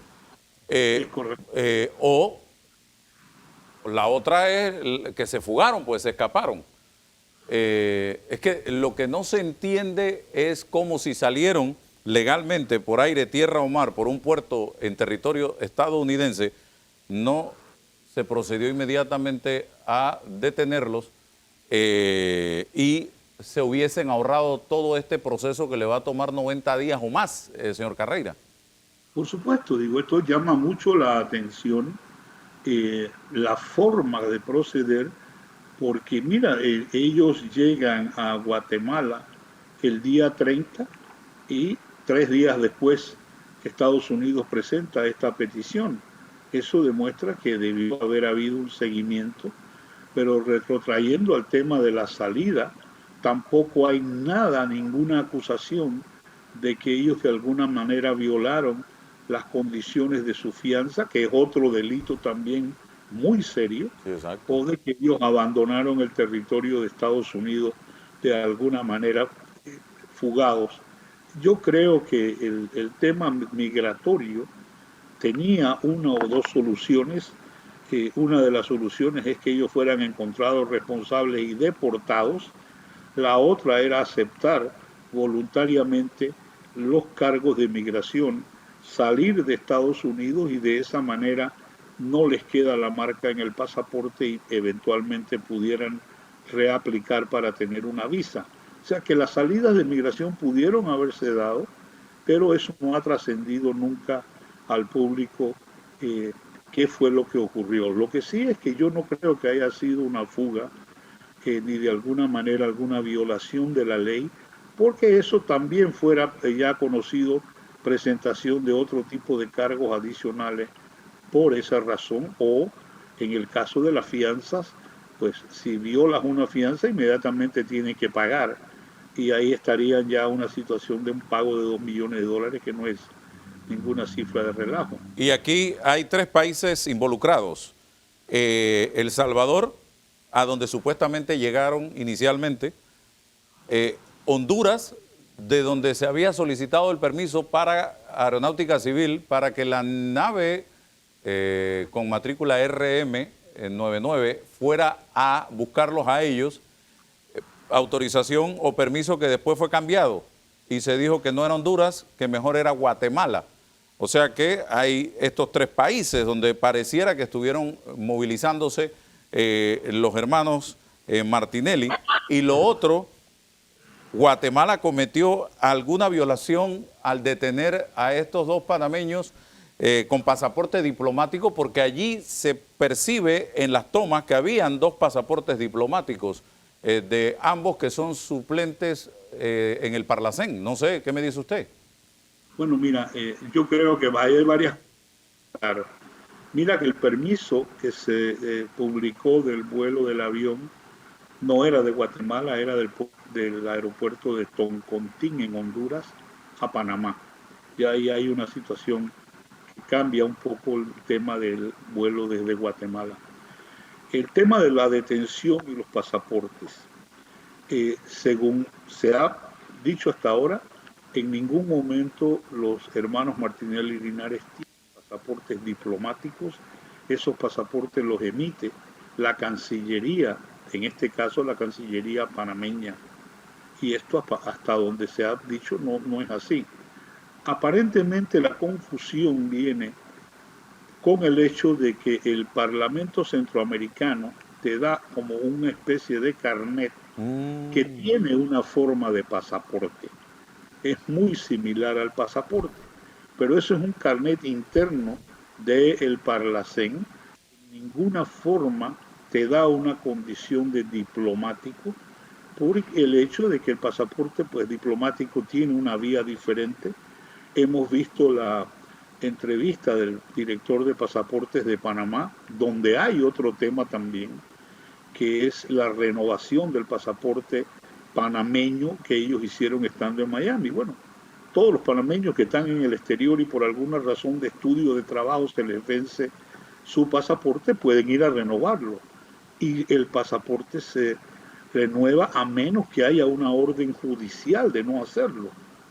Entonces, que eso es la duda ahora, si había alguna orden de impedimento de salir, alguna orden que de alguna forma evitara que el consulado de Panamá les diera pasaporte a ellos estando en Miami. En el otro caso de la detención per se, cuando ellos son detenidos sí se ve en las imágenes que se habla de un tema diplomático, de una condición de abogados, de miembros del Parlacén, de diputados suplentes, pero lo que me llama la atención, si hubiera conocido eso, hubiera pedido las certificaciones del caso. Otra situación, simple y sencillamente ese es un tema como que se deja a segunda instancia y después los abogados de los hermanos Martinelli son los que hablan de que el tema de la juramentación no es necesaria, que ellos de por sí son miembros pues del Parlacén por ser diputados suplentes, y esto también nos lleva a otro evento que vimos cuando el presidente Martinelli salió de Panamá en el 2015. Su primera parada fue en Guatemala a juramentarse como miembro del Parlacén. Sabemos que un expresidente no necesita ir a una elección, sino por ser expresidente es un miembro automático del Parlacén. Pero en ninguna forma eso de ser miembro automático le elimina cumplir con las formalidades con las que cumplió el presidente Martinelli, que ahora se cuestionan si en efecto se han hecho o no se han hecho con sus hijos y que eso le dé un rango diplomático. Ya los tribunales guatemaltecos estarán decidiendo eso en alguna medida, nada más que lo último que ha ocurrido es la suspensión de todas las oficinas judiciales en Guatemala por el problema de COVID-19 que también tenemos nosotros acá. Sí, licenciado Carrera, brevemente, porque Danilo también va a intervenir. ¿Quién tiene ventaja aquí en cuanto a el destino de los hermanos Martinelli y Linares? Panamá, que no ha dicho esta boca es mía en materia judicial luego de la detención de estos dos panameños, o Estados Unidos, que es quien solicita que sean enviados a ese país por temas relacionados con el caso de Odebrecht. Mira, Panamá como país pues no tiene ninguna petición, ninguna acción ni nada contra ellos. Panamá lo que puede hacer es lo que debemos hacer en el caso de cualquier panameño que esté detenido en el exterior. Ya hemos visto videos del embajador panameño en Guatemala visitándolos y preocupándose porque tengan, pues cumplan con todos los requisitos mínimos de la detención, que le den el debido proceso y se respete pues la dignidad de la persona. Eso sí se ha hecho por parte de Panamá. En el caso de Estados Unidos, definitivamente que una petición de extradición relacionada con lavado de dinero, relacionada con delitos de corrupción, esto yo creo que tiene prioridad en el mundo de hoy. Y en el caso de Guatemala, dos cosas me llamaron mucho la atención en las entrevistas que se han dado. Una es cuando se afirma de parte de un funcionario judicial que Guatemala nunca ha negado una petición de extradición de Estados Unidos y que incluso ha extraditado candidatos presidenciales y miembros importantes de gobiernos anteriores de Guatemala que han sido solicitados pues en extradición por Estados Unidos.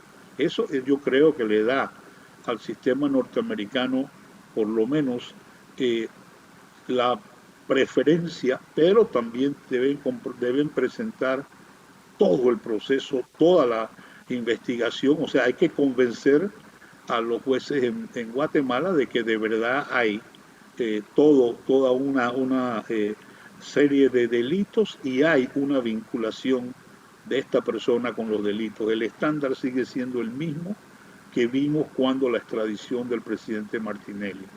Sí, Danilo Toro. Si Guatemala incluso extraditó, si no me equivoco, al expresidente Portillo a Estados Unidos. Licenciado, quedó claro entonces que le toca a la representación diplomática de Panamá en Guatemala, como a cualquier otra representación diplomática del país, en cualquier otro país, defender las garantías y los intereses de garantía de un ciudadano panameño en el exterior. Eso queda totalmente claro, ¿no? Y correcto.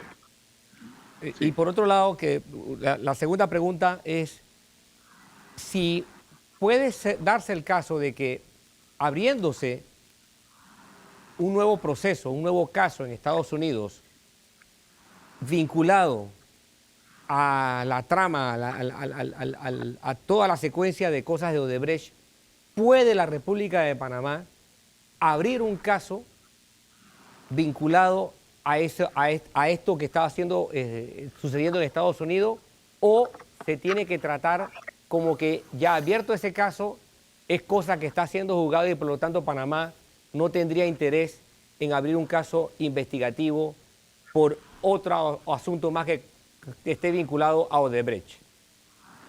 Mira, Danilo, yo lo primero que veo el rol tradicional de embajadores panameños y extranjeros cuando se detiene a una persona de su propio país, y el embajador pues hace presencia para lograr que se respete al máximo el debido proceso y las garantías y cualquier atención que puedan tener los detenidos. Y máxime, pues, sabes, en estos países de Centroamérica, en donde el sistema carcelario no es nada mejor que el nuestro, pero definitivamente que hay riesgos con presentar personas y que estén, no estén debidamente aisladas, etcétera, etcétera. Todo eso es lo que haría un embajador panameño. Con respecto al segundo tema, yo personalmente no concibo que desde que Odebrecht se declaró culpable,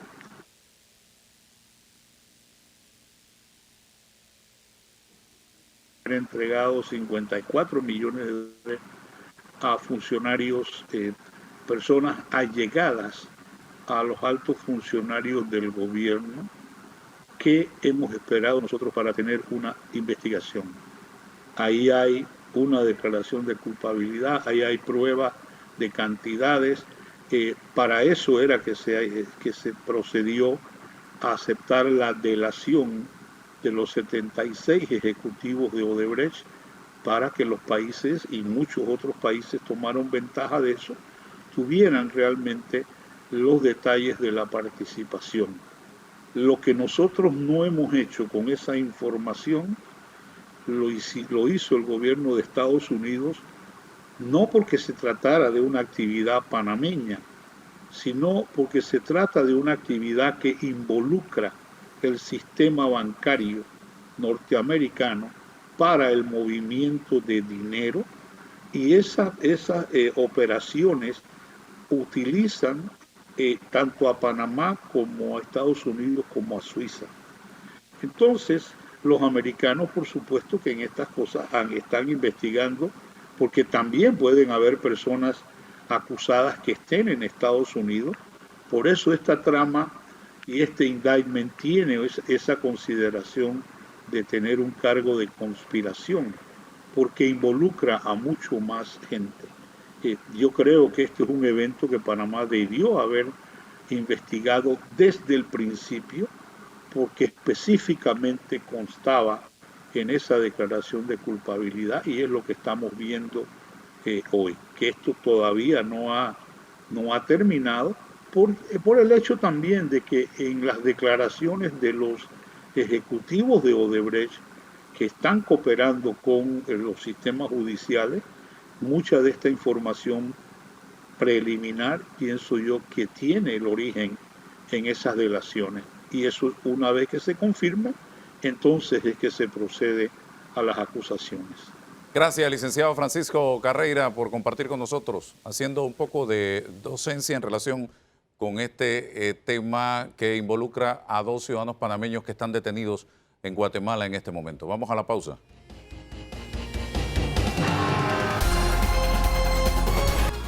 Seguimos adelante. En esta oportunidad tenemos al doctor Augusto Hernández. Él es intensivista y le ha tocado estar en el campo de batalla desde el día 1 hasta la fecha. Llevamos ya más de 4 meses en esta faena, esta dura batalla, esta guerra, como se le ha querido llamar.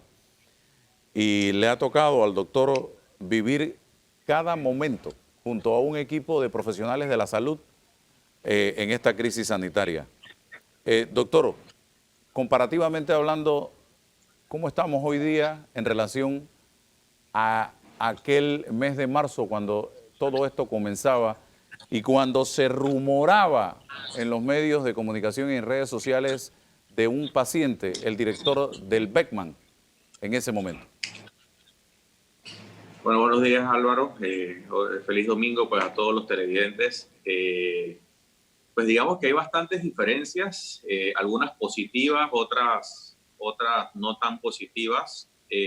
Digamos que las positivas son que probablemente ya conocemos mucho mejor a qué nos estamos enfrentando. Ya sabemos cómo protegernos, ya sabemos qué medidas funcionan, qué medidas no funcionan. ¿Qué otras diferencias hay quizás no tan positivas? Es que el personal de salud, todo el grupo de personas que está a cargo del manejo diario de estos pacientes, tenemos 4 meses de agotamiento físico, pero mucho más importante, emocional. Que al final creo que toda la población tiene una afectación emocional, pero el toque adicional del estar manejando estos pacientes, pues obviamente le agrega una complicación especial de más. Diferencias no tan positivas probablemente también de que esta ola ha sido mucho más agresiva en el sentido de la cantidad de pacientes y de el colapso del sistema, el cual no llegamos a tener en ocasiones anteriores, es decir, un exceso de demanda de pacientes en relación a la oferta de camas de cuidados intensivos o de hospitalización. Y yo me voy a referir específicamente a cuidados intensivos porque es el área donde principalmente estoy. Áreas donde en verdad hay pacientes que están pues en sus peores, digamos, escenarios de la enfermedad, pero que desafortunadamente no hay suficiente cama para ellos y en algunas ocasiones, o en más de una ocasión, perdón, vemos pacientes en condiciones graves fuera de las unidades de cuidados intensivos a cargo de médicos que dan el todo por el todo y tienen las mejores intenciones con ellos, pero que desafortunadamente en número y también en el tipo de entrenamiento, pues no están acostumbrados a manejar estos pacientes y por ende pues uno claramente no va a esperar los mejores resultados que podamos obtener en los mismos. Sin embargo, importante, Álvaro, y disculpa que meta un tema ahí especial porque mucha gente, la población habla de que por qué está muriendo tanta gente, de que qué estamos haciendo bien, qué estamos haciendo mal. Y a mí me gusta siempre aclarar ese tema porque digamos que esta enfermedad pulmonar que produce el coronavirus no es exclusiva del coronavirus. Hay otras enfermedades infecciosas y no infecciosas que producen un grado de inflamación pulmonar similar y las tasas de mortalidad de estos pacientes son de alrededor del 30-35%. Ahora con el coronavirus esa tasa de mortalidad se ha mantenido similar. Obviamente es mucho más significativo o quizás perceptible ante la población porque tenemos 30, 35 mil, 40 mil infectados. Entonces la cantidad de personas y por ende la cantidad de pacientes que se van a complicar y que van a fallecer es más notorio. Y siempre es importante compararnos nosotros con otras poblaciones. Hace escasos mes y medio, 2 meses, cuando estaba lo peor de la crisis en el estado de Nueva York, la tasa de mortalidad en cuidados intensivos, Álvaro, era del 80%, publicado en revistas de alto impacto científico, de alta credibilidad científica. Entonces, lo que quiere decir que a pesar de las limitaciones que tenemos en nuestro sistema de salud, de la eventual escasez de recursos, de personal, de agotamientos, el esfuerzo sobrehumano que muchos de nosotros estamos haciendo, pues está teniendo su impacto. Claro que cada vida duele cuando se pierde, pero a pesar de eso, digamos que no estamos teniendo resultados distintos a los que obtuviéramos en condiciones similares o peor aún comparados con países de mayor cantidad de recursos.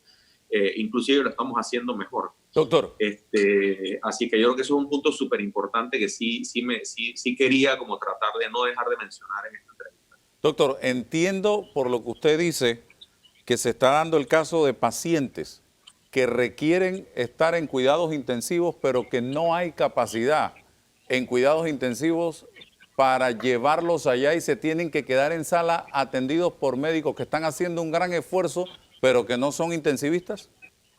Es correcto, Álvaro. Eso nos ha tocado a diario durante las últimas 2 semanas, en donde tenemos, por ponerte un ejemplo, digamos, en este momento tenemos una cama y tenemos 3 potenciales candidatos, uno de la 24 de diciembre, por ponerte un ejemplo, otro de Chorrera, otro de Lima, otro de nuestra propia sala, y tenemos que hacer en ocasiones lo que se llama un triage de ver qué paciente cumple con las mejores condiciones para salir adelante.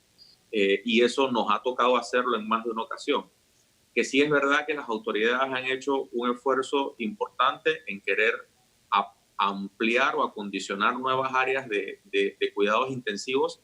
Sin embargo, eso no resuelve el problema porque al final de cuentas es el mismo recurso humano. Sí, puede que ahora 2 salas más de cuidados intensivos, pero ¿quiénes la van a ver? No son intensivistas. Entonces, claramente los resultados no puedes esperar que sean igual o consecutivamente mejores.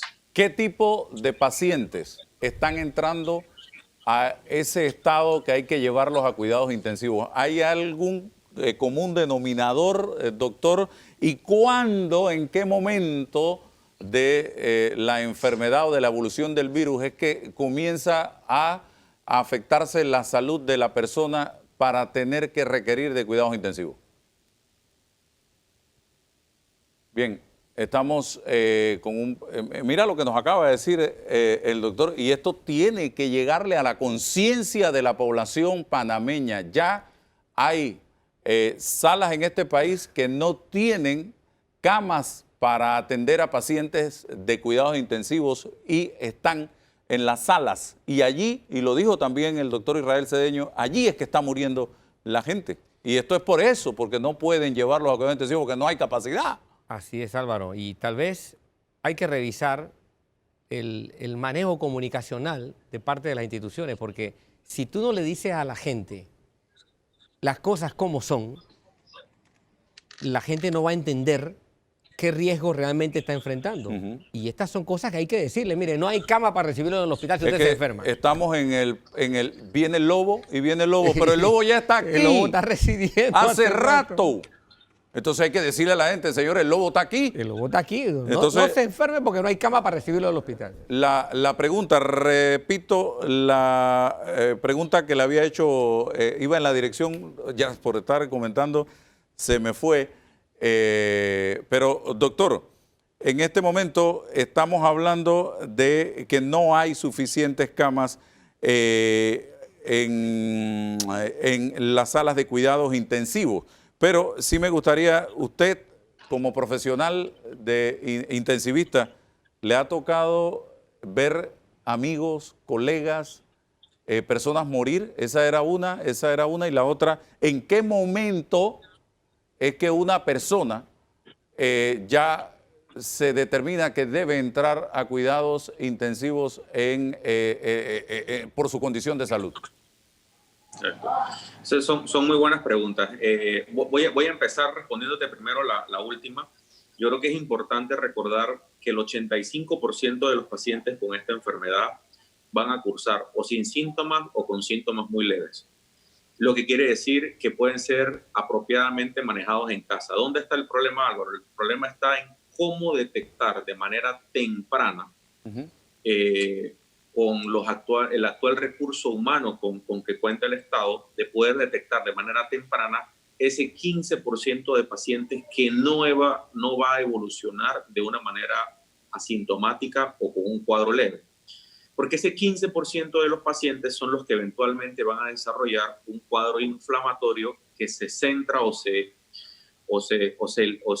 limita de manera inicial a los pulmones, y es lo que va a causar entonces insuficiencia respiratoria y por ende la necesidad, dependiendo de la severidad, de cuidados hospitalarios. Esa es la clave. ¿Cómo detectamos esos pacientes? Muchos dicen, pero es que es fácil, démosle un cóctel de medicamentos, y mucha gente propone diferentes tipos de medicamentos para ese 85% de las personas que les va a ir bien con lo que sea que usted les dé. El punto está de que ese cóctel de medicamentos no necesariamente va a funcionar para ese 15% especial de pacientes que no van a evolucionar adecuadamente y que van a requerir pues una serie de medicamentos y de monitorización especial que no necesariamente van a recibir en casa. Entonces, ¿qué de ese 15% de pacientes entra a cuidados intensivos? Son los pacientes que, a pesar de estar recibiendo el tratamiento apropiado en la actualidad y que desde hace muchos meses nuestros pacientes vienen recibiendo esteroides, anticoagulantes, antioxidantes, etcétera, son pacientes que eventualmente, a pesar de eso, evolucionan en el grado de inflamación en el pulmón y requieren mayores cantidades de oxígeno a través de dispositivos especiales, incluso a través de respiradores, los cuales se colocan en el paciente dormido y a través de un tubo que lo conecta hacia la vía respiratoria. Esos son los pacientes que van a entrar a cuidados intensivos. Y el tema de que tú hablabas de la capacidad hospitalaria, y ojo, yo trabajo tanto en el sector público como en el sector privado, y en ambos sectores estamos limitados o con dificultad para poder ingresar pacientes, o con limitación para tener camas en cuidados intensivos, tanto a nivel público como a nivel privado. O sea que no es algo que se limita específicamente al gran sector de salud público, lo cual es algo pues claramente preocupante. Tú me comentabas también que si nos ha tocado pues ver pacientes fallecer, pues claramente hemos visto pacientes fallecer, que a pesar de todas las herramientas y estrategias que se utilizan en la actualidad, y que me toca reconocer que a nivel, sobre todo público, no hemos tenido o no se ha escatimado, digamos, en los medicamentos, por más complejos que sean, para el tratamiento de estos pacientes. Hay tratamientos, Álvaro, que eso la gente no lo sabe, pero tratamientos que nosotros le colocamos en segunda línea a los pacientes muy graves, conocidos como inmunoglobulinas, que son tratamientos que su costo ronda los $10,000, $12,000, solo el tratamiento. Entonces, es decir, el Estado ha hecho un esfuerzo importante, yo creo que eso hay que reconocerlo, en relación a que nadie puede decir que a nivel público los pacientes no están recibiendo los medicamentos que deben recibir. Lo están recibiendo, pero bueno, el cuerpo humano no es una máquina y cada paciente responde de manera distinta a los medicamentos, pero los tratamientos se le está dando. Ya en dónde se le den y qué cuidados reciba, eso es otro tema. Como te decía, hay pacientes que están graves y que no están en cuidados intensivos, ni siquiera en los centros de atención principal, por lo menos hablo por la ciudad de Panamá, en que son el complejo hospitalario de Santo Tomás, la 24 de diciembre. Hay pacientes que están en condiciones graves en ocasiones fuera de estos lugares, y simplemente porque no hay lugar donde trasladarlos, pues les toca a sus médicos intentar hacer lo que ellos pueden en estos lugares más remotos. No, la pregunta no solo era si le ha tocado ver gente morir, colegas, amigos, conocidos, morir. Ese testimonio es importante para que la gente vea lo que está pasando, porque todavía, doctor, aquí en este país hay gente que dice que esto es un show, que esto es mentira, que esto es que quieren cambiar el mundo o tomarse el mundo, no sé. Sí, Álvaro, y es triste escuchar eso, porque cuando uno le toca ver entonces morir a su familiar, a su amigo, entonces es que pareciera que hasta ese momento en que es que se nos hace el tema importante para nosotros. Hemos visto morir colegas, algunos retirados, otros no retirados. Nos ha tocado ver tratar en condiciones graves a colegas enfermeras, a colegas camilleros, es decir, gente que está poniendo su vida en riesgo como todos nosotros y que por alguna u otra condición pues caen enfermos y en condiciones muy severas. Entonces sí, eso claramente nos impacta más porque el que puede estar ahí es cualquiera de nosotros. De toda la cantidad somos aproximadamente 56, 58 intensivistas a nivel nacional. Si no me falla la memoria, creo que una sola persona se ha infectado, lo que quiere decir que en medidas generales pues estamos bastante bien protegidos, tomando las precauciones necesarias. Y esto no es un invento. Digamos, yo creo que los casos y las muertes hablan por sí solas. Y mucho peor aún, los jóvenes que dicen, no, es que a mí no me va a dar serio el coronavirus y por eso no le presto atención. Y estamos recibiendo, esta semana yo recibí un muchacho de 28 años en cuidados intensivos sin ningún tipo de antecedente y con una enfermedad severa. Es decir, que esto nos puede pasar a cualquiera independientemente de la edad. Y pues, y si tienes la buena suerte de que no te sucede, esa misma inconsciencia los lleva a visitar a sus padres, a visitar a sus abuelos, a visitar a sus tíos que quizás están en áreas o en edades de mayor riesgo. O sea que al final siguen siendo parte del problema. Y ese es un tema súper importante. Yo creo que la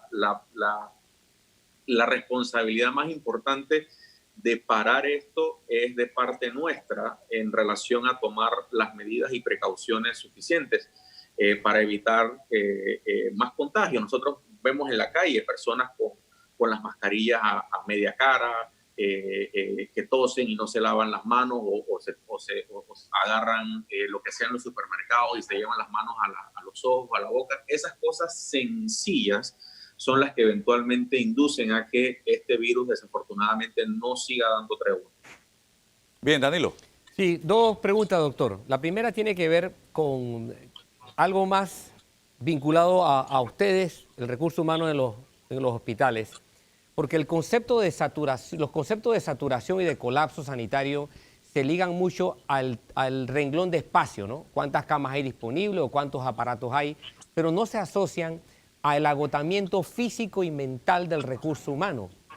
Entonces la gente no sabe medir qué grado de saturación o qué colapso hay, porque nadie sabe cómo medir cuándo el recurso humano que está trabajando allí ha llegado ha sobrepasado su capacidad mental y su capacidad física. Háblenos un poco para que la gente tenga una idea de cuál es el riesgo de llegar a esa situación, uno. Y dos, si ha tenido la experiencia también de que en el otro extremo, en la parte física, por ejemplo, de los recursos técnicos que hay, de los ventiladores o de los respiradores, se le haya dañado uno en pleno uso de un paciente. Sí.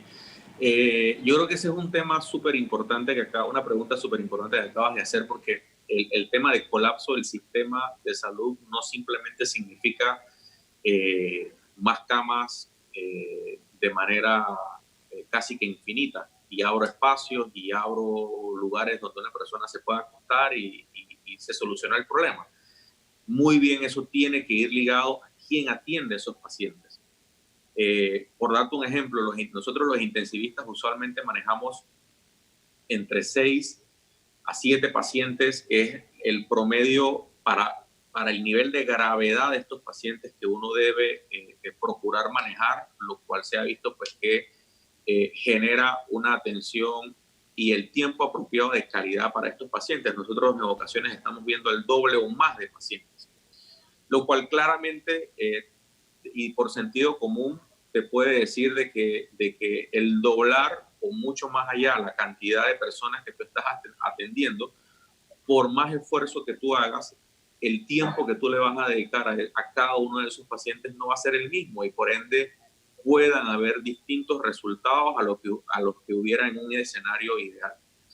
Es verdad que hemos estado teniendo más tarde que temprano, pero finalmente lo hemos estado teniendo, apoyo de otras especialidades no afines a cuidados intensivos para que nos ayuden a gerenciar la toma de decisiones, de tal manera que el intensivista ojalá y se transforme, como fue en algunos estados en Estados Unidos y en Europa, como el gerente de del negocio, por decirlo así, que el gerente es el que vaya tomando decisiones y no necesariamente nosotros seamos los que estemos también ocupando tiempo en hacer procedimientos que nos limitan también la cantidad de tiempo que a veces le dedicamos a los pacientes. Y es verdad, se han ido sumando en los últimos días otras especialidades y eso quizás puede hacer de que el impacto en ver el doble de la capacidad de pacientes que usualmente debemos ver, pues se aminore y o tenga menos impacto en esto. Entonces eso es súper importante. El tema del recurso humano claramente en esa misma línea tiene que ver con la definición de colapso.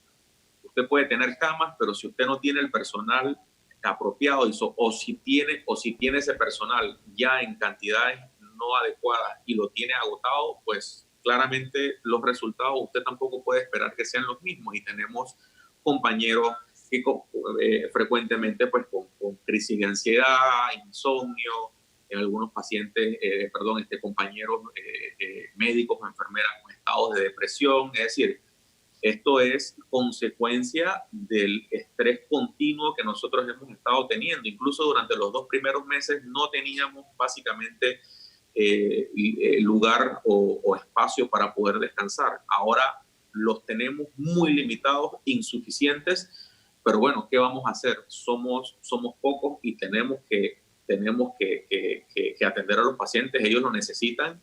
Y pues nuestra esperanza es que esa cantidad de contagios y de demanda baje para que eventualmente nosotros podamos volver a los niveles, ojalá lo más normal a lo posible, y eventualmente podamos tener mayores horas de descanso y de recuperación, digamos, de fuerzas. Bueno, doctor, le agradezco la oportunidad que nos ha dado de conversar con usted en el día de hoy.